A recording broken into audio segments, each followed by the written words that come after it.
What's up, YouTube? It's Power Sports Steve coming at you today again from Extreme Power Sports in Opelika, Alabama. Today, we're talking about all of these units. We have Honda ATVs today. We're going to break down some of the units. We're going to talk about the differences, go over some of the features of each model, and maybe give you a little bit of an idea of why you would want one unit over the other unit. Before I do that, I want to give a shout out to some of the people following me on YouTube. Thank you for the likes and the subscriptions. I also want to say I laugh at some of the comments y'all leave me. I mean, one guy calls me a dork and told me sales was not for me. People just say bikes are ugly and it just looks bad. And you know what? Bring on all the comments. It's okay, guys. I love them. It's great. So if there's another video you want to see, another product you want to see, comment, tell us, and please like the video, subscribe. We got more coming, so let's dig in. All right. By the way, shout out to Abby. What's up, Abby? What you doing? Whatever you tell me to. Whatever I tell her to do. I'm going to move on to the ATVs after that. All right. Just not going to go there. All right, folks. We have a small selection of Honda ATVs in stock right now. We've got some more models, of course, but this is all that I actually had serviced and was sitting outside to show customers today. So I thought I'd round them up and kind of go over them. So this is the 420 Rancher series and the 520 Foreman series. If you have never heard of a Rancher or never heard of a Foreman, you must be living under a rock or you are completely new to the power sports industry. And if you are new to the industry, this video is going to be perfect for you and it will help you break down all the different models because, folks, I'm not going to lie, I've been doing it a long time and Honda makes it very confusing to figure out exactly what the differences are and why you would maybe want one unit over the other unit. And this is what videos like this are for. That's all I'm going to say. So let's start with the 420. We'll work our way up to the 520 and go from there. So first off, this unit right here, by the way, brand new color for 2024. Loving the old school tan or beige or whatever you want to call it. They call it beige. I think it's a little more of a tan. And the trees, the shades kind of playing with the color a little bit. But I love the color. I've always been a fan of this since it was back on the old Honda 300 way back in the day. Like, I don't know, 93, 94, 5, 6, somewhere on there. This is a model that actually comes in two-wheel drive and it comes in four-wheel drive. Okay, two-wheel drives only come in what is called a foot shift or an electric shift, or otherwise known as an ES. All right, when I say foot shift, folks, what that means is you have the old school shifter right here.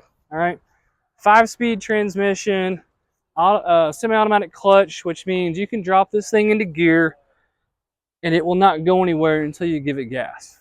Okay, pretty simplistic machine. This is what we call bare bones, bulletproof. Kind of really what kind of got Honda into the game, really. I mean, they've been making foot shift ATVs for forever. But take a look at this. It's a new 24 again. Honda, let's see, a couple years ago, they updated the rack system. Traditionally, they just had this kind of old school bar for, I mean, I don't know, 30 plus years. When they updated the rack system, I hate to say it, but kind of copying like what a Polaris has had for forever. Different cutouts in here where boxes will fit on this and different accessories. And that's on the front rack and the back rack. Very, very nice. This machine here, again, two-wheel drive or four-wheel drive.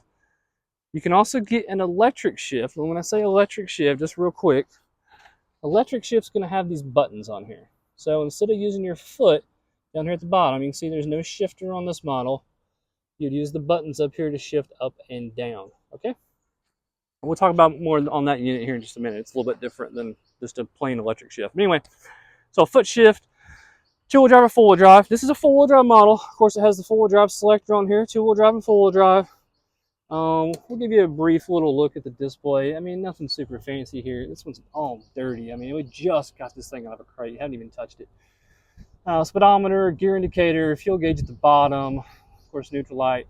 You can toggle between your clock, your odometer, trip meter. Let's when it's time for a service, your coolant temperature, excuse me, it's got your hours on here. Again, service indicator, all that kind of stuff. Pretty simplistic. Switches on the left, you've got lights on and off, high beam, low beam, kill switch, and of course your start. Boom. Super quiet, super smooth. I mean, this thing is purrs like a kitten, has for forever. Nothing really new there. I'll turn this off. Guys, I don't know why I have a truck hauling dirt here on in front of our shop, but here we are. So I'm going to let that pull off a little bit before I talk too much more in detail. All right, I apologize for that again. One thing Honda changed a couple years ago. So if you've ever been around a Honda Rancher, you know it used to have the little button here. You push the button, grab the brake lever, and shift down on the pedal for reverse. They changed this up, I don't know, 2, 3, 4 years ago. I lose track of time when they do stuff, but updated a little bit.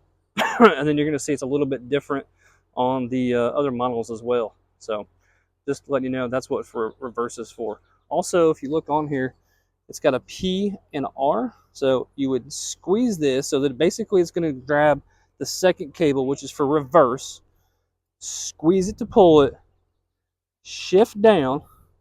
And you'll tell you, look, it's in reverse. Right? You want to shift back up to neutral. And then if you wanted to go into first gear, you just pull back up on the shifter, bada bing, bada boom. Pretty easy.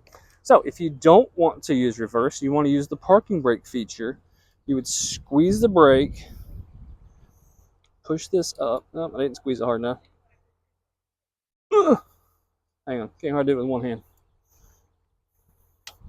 I must be a weakling. Grab it really hard, push this up, and basically it catches in here so that it holds your brake. Pretty cool. Nice little parking brake feature. Shame on Honda. Years ago, actually forever, they used to have a little outlet in here for 12-volt power. You have to buy it as an accessory now. Shame on them. That should be a standard feature. I mean, that's just ridiculous. It does have a little cubby hole in the front here. Kind of nice little feature. I don't know what you really want to put in there. It does have a gasket. It should be waterproof, but probably not, if I'm being completely honest. Got a little cover right here. I'll pop this off real quick. Easy access to your radiator and diagnostics, and then your overflow tank. And I'm not going to get into a lot of technical mumbo jumbo with this thing. I will mention this unit is going to have your nicer hydraulic brakes on the front, your disc brake. When you go to the back, though, unfortunately, on the 420 straight axles, still got the old school drum brake on here. Man, this thing has been around for, I don't know, 35, 40 years, it seems like, since the 80s, I think. I mean, it's time for an update, folks. It does have a hitch on it. Of course, it is shaft drive. This machine is fuel injected. I already mentioned the radiator and all, so you know it's water cooled. It does have a little glove box on the back. Again, nothing super fancy. All right, so this machine, again, I've told you, foot shift, two-wheel drive, four-wheel drive selection on this. It does come in a two-wheel drive only. And then you can buy this exact same four-wheeler, but in an electric shift model. There's nothing any different except it's electric shift. So on the electric shifts, you just push a button. So if I turn the key on this one, there you go. It tells you in neutral, and I'm going to zoom out a little. Hit the button. Now you got to be moving a little bit. So let's hit the button. Why am I not getting anything? Let's turn it. I think I'm in a little bit of a problem zone here. All right, so we started the machine. It's in neutral. Hit the button. Boom. Oh, I know why, because this is the DCT. That's why. It tells you're in drive. I screwed that up a little bit. Anyway, if it was, all right, pretend this is electric shift only. I'll talk about the DCT in a minute. So you would hit the button, and it's going to go in first gear, just like you'd pull the shifter up on the foot shift. It'd be in first, or you shift down, and you go back to neutral. Okay? Electric shift is available as well on two-wheel drive or four-wheel drive. The brakes, the fuel injection, all that stuff. I mean, everything's the same on an electric shift versus a foot shift. All right, so where I'm getting the difference, and I was wondering why stuff was different. This unit is actually not just a plain electric shift. This unit is what we call the Rancher AT. AT stands for fully automatic. So on the Honda Ranchers, you're going to have a DCT transmission, just like you would have basically on a Honda Pioneer 1000, Honda Talon, Honda Africa Twin, Honda Goldwing, same type of transmission, dual clutch transmission. Very, very nice transmission, 5-speed transmission. But here's the deal. So again, this Rancher, same size, same real setup, brakes, chassis, etc. on this model as it is the foot shift model. Okay, follow me now. Very confusing. By the way, I didn't mention this before I go to the AT. This machine you can actually get with power steering as well. This one does not have power steering, but you can get this model with power steering. This model is an AT, straight axle, in an automatic transmission. This one does have power steering on it. Okay? So, I know. It's confusing, folks. I'm telling you. Same four-wheel drive selector. Same dash for the most part. Now, when we start looking up here, I just kind of did like this when I was saying it was electric shift. I didn't show you the top. But on an automatic, if you look on the top of this, and this is kind of more of the dead giveaway, you see it says auto, and it's got a D for drive, an N for neutral, R for reverse, or it's got the ESP, which is the electric shift program. That's just what the electric shift only models would have. It wouldn't even actually have that. It just has literally nothing up here. It just has the up and down buttons. But on the automatic models, you can actually flip this switch on the right handlebar to electric shift or automatic. So an electric shift, you'd be able to bang the gears 1 through 5, just like a normal. You put it in auto, and this is what I did a while ago with you. If we hit the button up, it's going to put you in drive, right? Boom. And this thing is going to shift for you. You don't have to worry about letting off the gas and shifting gears and worrying about what gear you're in and all that kind of fun stuff. Kind of nice. Like I said, the button's a little different on other models for the reverse. You're actually just going to squeeze this button right here. Squeeze it, shift down. You don't actually have to grab the brake lever like you do on the other models. Pretty slick. So I think I said this, but same four-wheel drive selector. Everything else is going to be pretty much identical as on the foot shift. All right, and we have, again, one more time. We'll zoom in. Foot shift, two-wheel drive and four-wheel drive available. Sorry, I'm getting blurry. Four-wheel drive, foot shift, two-wheel drive, foot shift. You can get an electric shift, four-wheel drive, and two-wheel drive. This is a fully automatic four-wheel drive. Unbelievable. Folks, no idea why cars come up and down this road. I don't understand.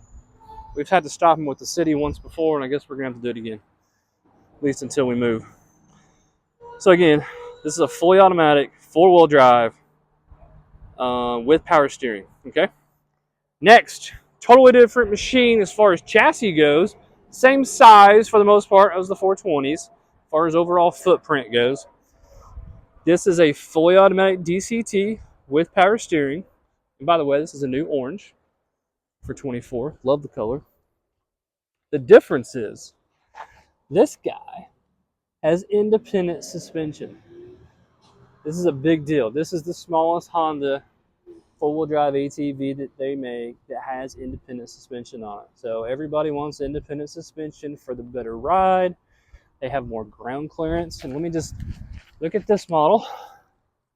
You can kind of see the ground clearance. If you go back to the electric shift, look, you got a lot more clearance.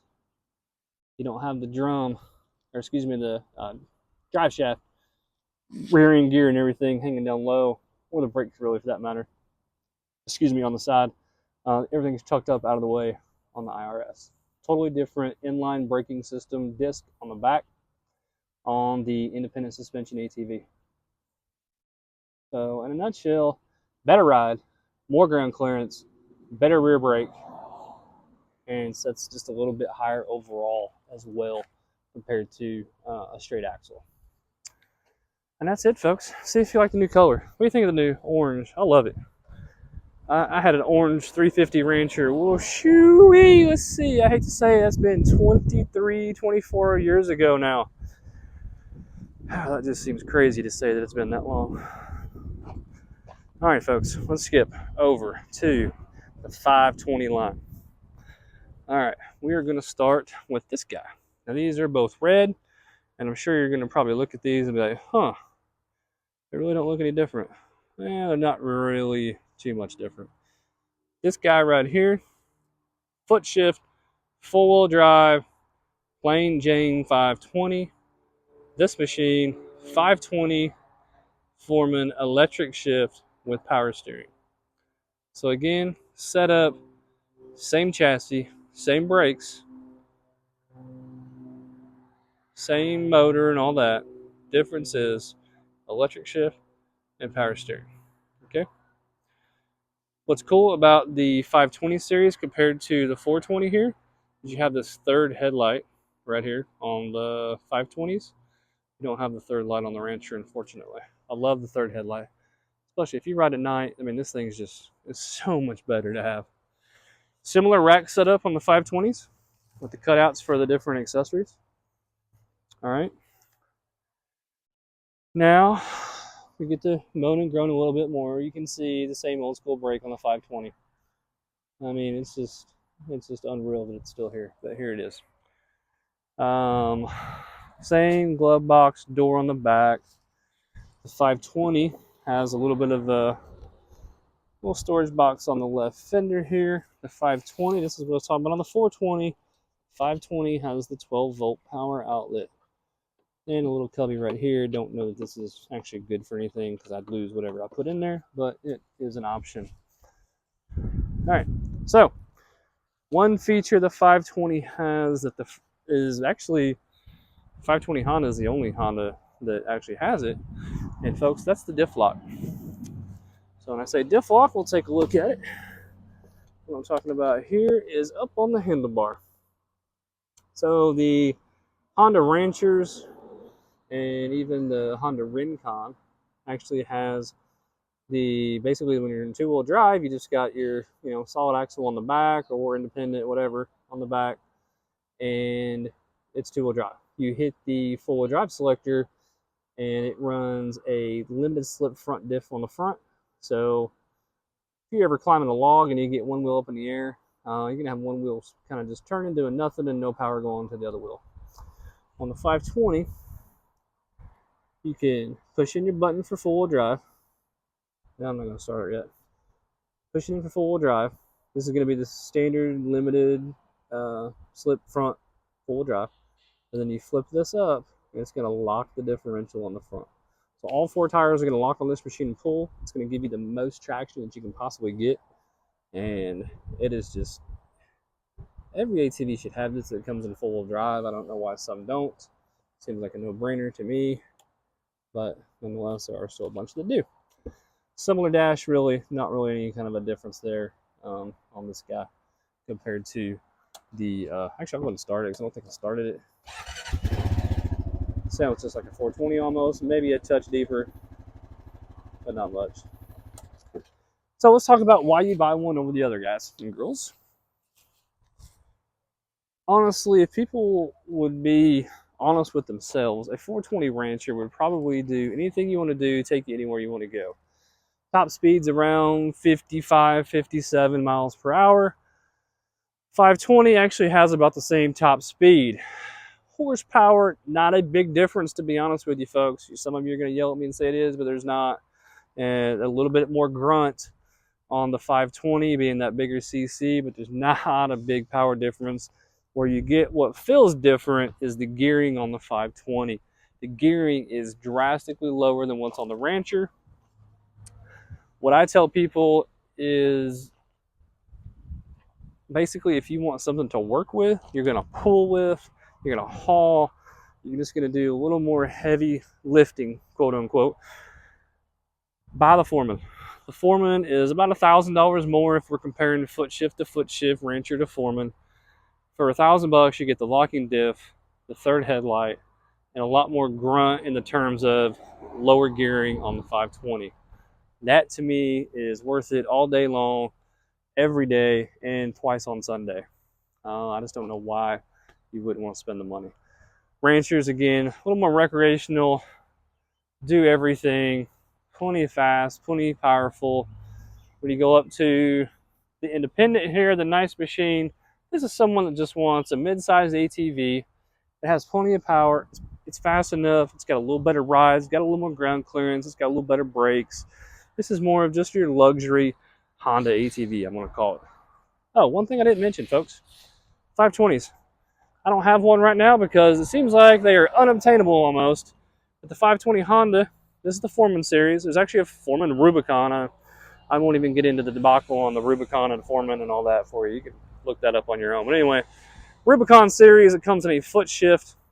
It's a 520 foot shift machine with an independent suspension, rear suspension, independent rear suspension. Then there's the Rubicon DCT, which is a 520 automatic independent suspension option. And then you have, of course, an option to get power steering on that machine as well. What's really unique on the 520 autos, it's the only Honda ATV that you can get a low range on a transmission. No other Honda ATV is going to do that. Super, super cool. So glad they did that. That low range on that 520 auto is super good. If you're really looking to do some work, that thing will do it. I mean, super, super nice. All right, folks, I think I maybe bored you long enough. That's 21 minutes of talking about Honda Ranchers and Foremans. That seems like a whole lot of talking for nothing. All right. Appreciate you watching. Love it if you can hit the like button. Love it if you comment. Tell me what you like, don't like. Tell me what you want to see next. I don't know what we're doing next. Maybe a motorcycle, maybe a dirt bike, maybe a four-wheeler, maybe a side-by-side. I really don't know. We've got lots of stuff to see, lots of stuff to talk about. Thanks for watching. Talk to you later.